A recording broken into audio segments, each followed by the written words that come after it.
hot.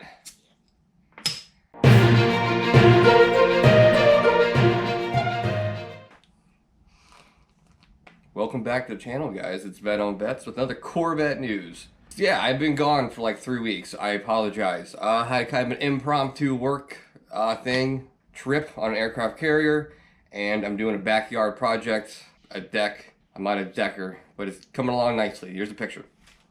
All right, real quick before we get into any Corvette news, channel updates. Push button start's doing great.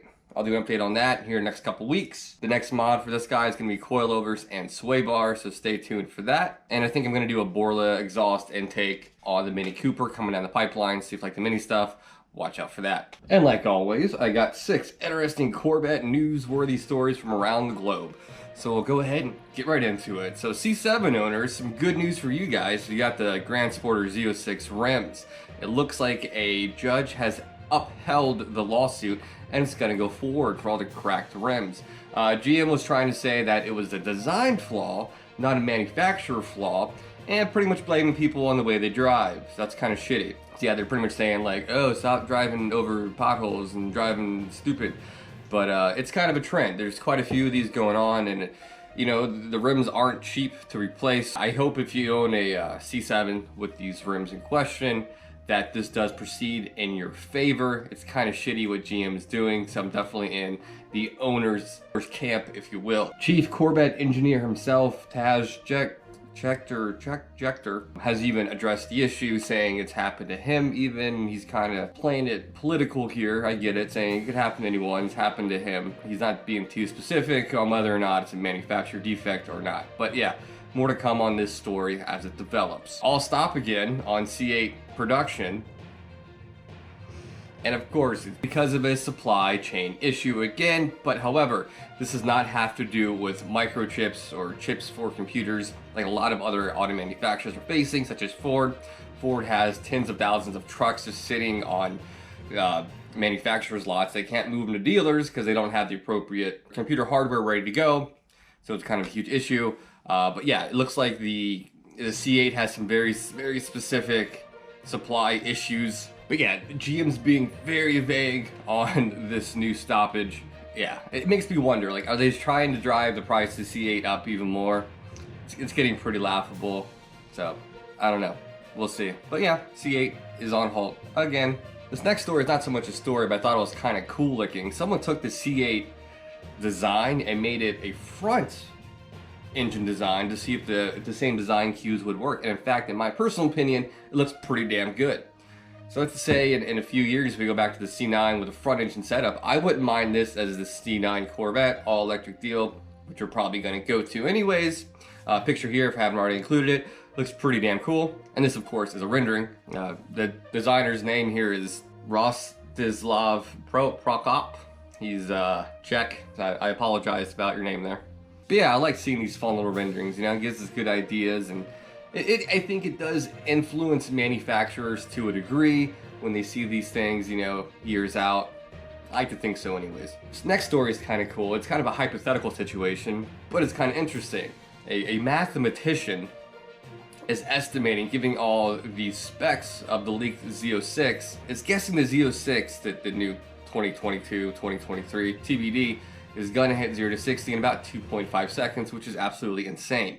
The gentleman that goes by Kyle Marsh has a simple calculus formula can show you how fast this platform could get to 60. And yeah, he crunched some numbers and he got 2.5 seconds. That's pretty damn incredible. And if you even heard the noise of the new 5.5 flat plane, you need to hear it. It sounds so damn cool.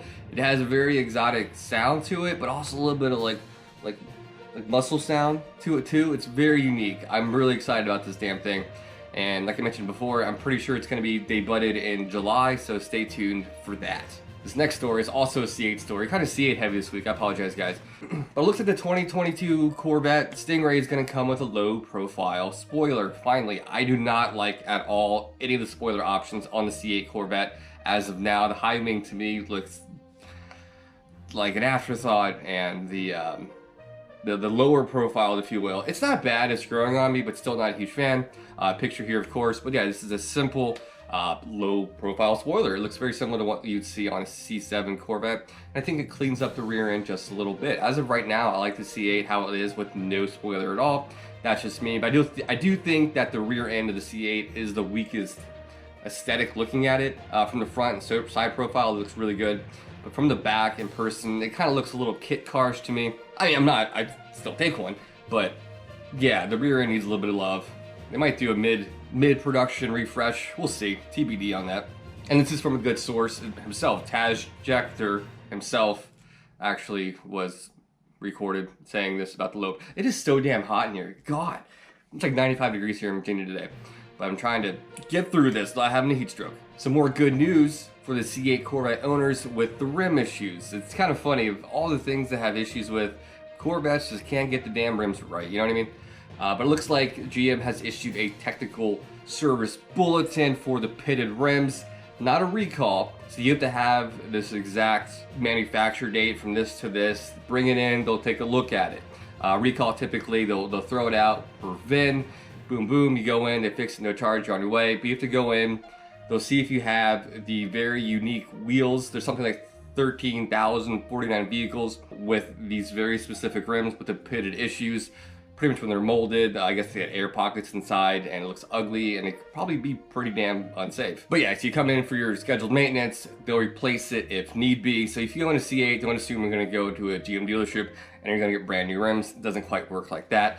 But I am happy to see that they're finally addressing this, so good job, GM. I guess they're getting ahead of this one, unlike the C7 one that's been going on, geez, since 5 years now. So, all right, guys, that's all I got for today. It is so damn hot in here. My sister officially has moved here, so she's still getting moved in and stuff down the street, but I do hope to feature her in some upcoming videos. Once I get the backyard wrapped up, I'll have more time to fart around with the Corvette some more, get some more content out for you guys. Yeah, I've been working. It's been a crazy month or so, so I apologize for my lack of uploading, but more stuff is coming down the pipeline. Don't you guys worry. So I'm gonna go and edit this, get this out, and enjoy my weekend. It's supposed to be amazing here. I take that back. It's supposed to rain actually the next 2 days, so disregard that. In any case, you guys go enjoy your weekend, and I'll catch you guys next time. Mark out.